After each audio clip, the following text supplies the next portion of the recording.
We begin with that breaking news in Santa Clarita right now.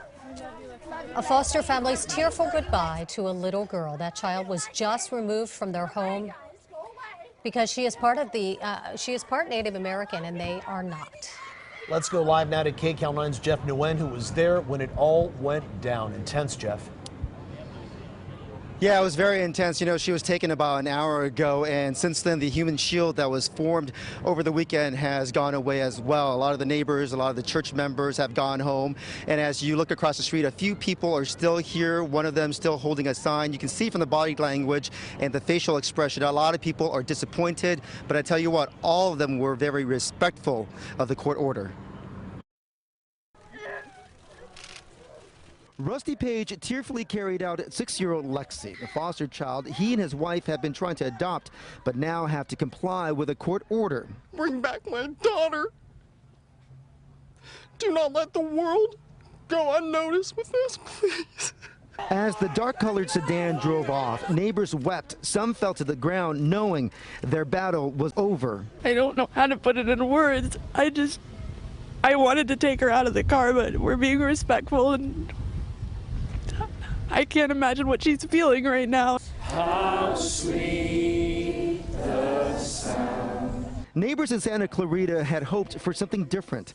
They sang Amazing Grace as the car showed up to carry out the court ruling that upheld the Indian Child Welfare Act and placed Lexi in the home of a relative in Utah and reunite her with her siblings. In Amazing Grace, it's one of my sister's favorite songs. And I just came from Long Beach, and I just couldn't work anymore.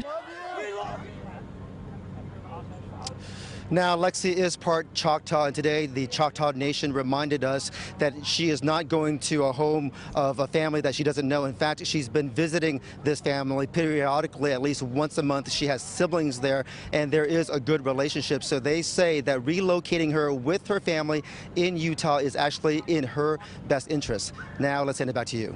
All right, Jeff, I know you were there when that transfer happened, and we could see just really how emotional the father was. Could you tell how Lexi was reacting to the whole thing?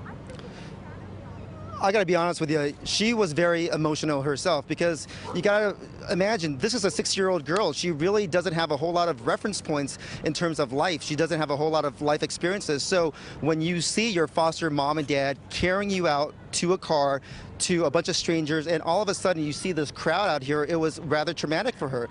The thing is, by law, the parents were not allowed to tell her what was going on, so they've been shielding her all weekend long. This sort of human shield that you've been seeing all weekend long is about 3 houses from 3 doors from where she lives. So she had no idea this was happening until DCFS showed up and knocked on that door. And Jeff, do you have any word whether or not the family is going to pursue any sort of appeals, or is that it? As you mentioned, it's a done deal. You know, that's what they are saying. They actually appealed to the state Supreme Court today. The impression that I am getting from the father is that they want to continue to do that. In fact, they were making a plea to all of their neighbors and church members, as well as the media, to basically blow up DCFS's website. So, you know, he doesn't want to give up. Whether or not he is in the right or wrong, you know, this is someone who is very emotional and very attached to this child, so he clearly does not want to give this up. All right, Jeff Nguyen reporting live for us from Santa Clarita. Thank you so much.